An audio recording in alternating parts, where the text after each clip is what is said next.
Pada beribu-ribu tahun yang lalu, tanah Parahyangan dipimpin oleh seorang raja dan seorang ratu yang hanya mempunyai seorang putri bernama Dayang Sumbi. Dayang Sumbi sangat cantik dan sayangnya dia sangat-sangat manja. Pada suatu hari saat sedang di teras istana, Dayang Sumbi merasa lemas dan dia menjatuhkan pintalan benangnya ke lantai berkali-kali dengan sangat marah dan malas. Pintalan itu lagi-lagi terjatuh. Siapapun orangnya, apabila ada seseorang yang membawakan benang itu kepadaku, kalau ia seorang laki-laki akan kujadikan suamiku. Apabila ia seorang perempuan, maka akan kujadikan saudaraku. Beberapa saat setelah kata-kata perjanjian tersebut diikrarkan, tiba-tiba datanglah seekor anjing yang sakti bernama Tumang. Tuan Putri, aku ingin pintalanmu. Kenapa malah kau yang membawakan pintalan benangku? Artinya, aku harus menepati janjiku untuk menjadikan anjing ini suamiku.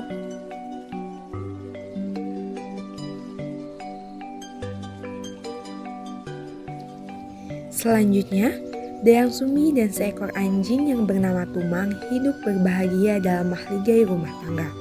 Dalam rumah tangga mereka, Dayang Sumbi dan Tumang dikaruniai seorang anak laki-laki yang gagah dan tampan. Anak tersebut tumbuh dan berkembang layaknya seperti seorang anak laki-laki pada umumnya. Anak laki-laki ini dinamakan Sangkuriang.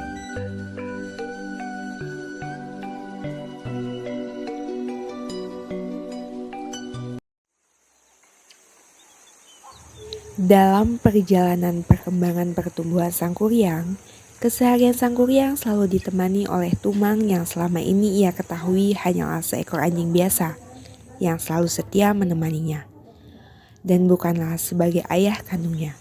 Dalam perjalanan waktu yang senantiasa bergulir, Sangkuriang berkembang dan tumbuh menjadi seorang pemuda yang tampan, rupawan, dan juga gagah. Pada suatu ketika, Dayang Sumbi memanggil putranya Sangkuriang. Sangkuriang, Iya, Ibunda. ibumu saat ini sangat ingin memakan daging rusa. Pergilah sekarang kamu ke hutan untuk berburu rusa dan ajaklah si Tumang untuk menemanimu. Baik, Ibunda. Ayo Tumang, kita pergi.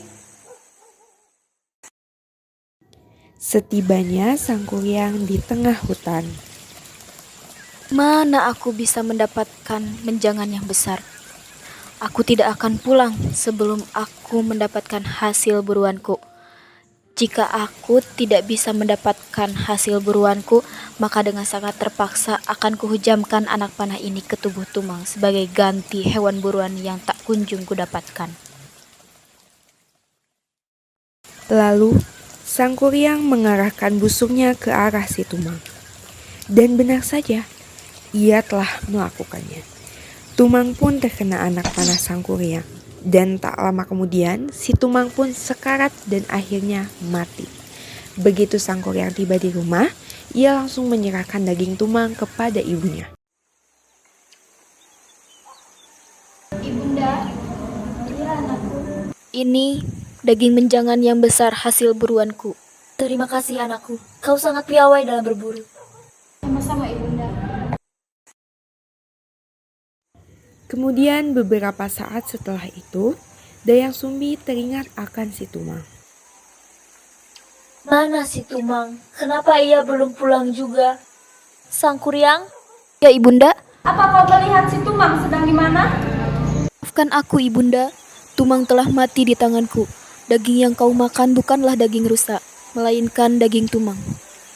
apa kamu bilang? Jadi daging yang kau suguhkan pada ibumu tadi adalah daging si Tumang? Benar sekali Ibunda. Asal kamu tahu, Tumang adalah ayahandamu. Ayahandaku? Dasar anak tak tahu diri, pergilah dari rumah ini. Dayang Sumbi begitu marah mendengar cerita tersebut. Dengan refleks dan disertai dengan amarah yang memuncak, Dayang Sumbi memukul kepala Sangkuriang.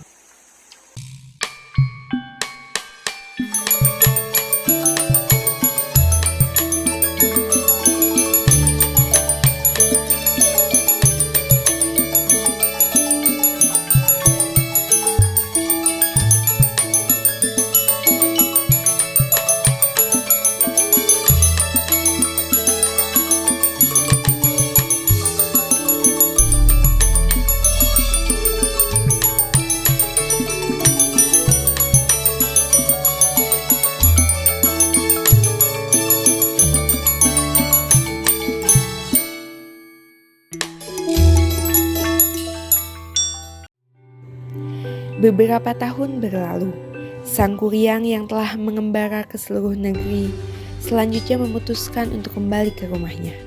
Sesampainya di rumah, sang kuryang sangat heran melihat banyak perubahan yang terjadi pada kampungnya.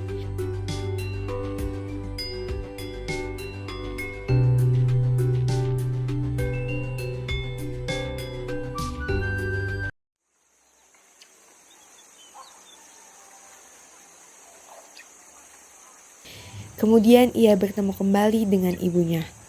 Namun, keduanya tidak saling mengenal. Kau sangat cantik. Aku ingin sekali melamarmu. Maukah kau kupersunting untuk menjadi istriku? Baiklah, aku bersedia untuk menjadi istrimu.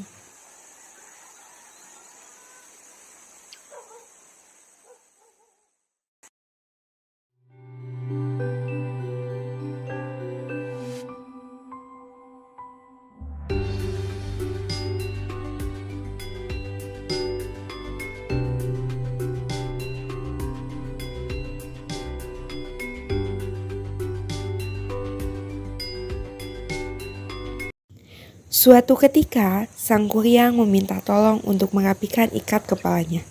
Dan Dayang Sumbi pun mengikuti kemauannya. Dayang Sumbi kaget melihat kepala sang kuryang terdapat bekas luka yang amat jelas di kepalanya. Sang kuryang, mengapa di kepalamu terdapat bekas luka? Apakah itu? Bekas luka di bagian kepalaku ini kudapatkan dulu aku pukul oleh ibuku karena aku telah membunuh anjing kesayanganku. Ya Tuhan, ternyata engkau adalah anakku. Dayang Sumbi semakin bertambah bimbang. Bagaimana ini? Aku tak mungkin menikahi anakku sendiri.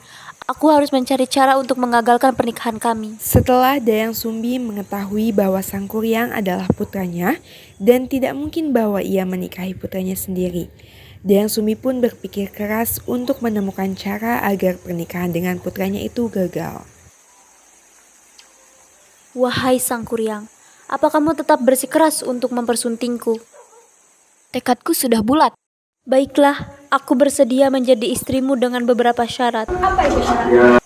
Aku ingin engkau membuatkan sebuah danau dan perahu di dalamnya. Syarat tersebut harus kau penuhi sebelum fajar tiba. Baiklah. Akan kujalankan segala persyaratanmu itu. Lalu sang kuryang pun pergi. Kemudian ia mengerahkan segala kesaktiannya dan memanggil jin untuk membuat danau dan perahu untuknya.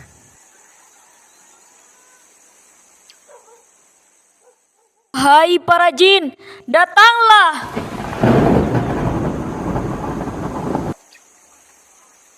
Apa yang harus saya lakukan? Jin, buatkan Aku sebuah perahu yang besar dalam waktu 1 malam. baiklah.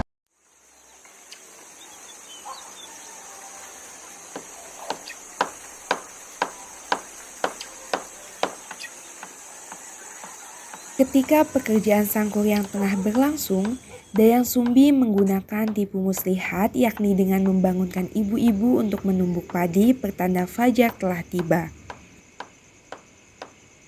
Ayo bangun, ayo bangun, ayo bangun, ayo bangun, ayo bangun.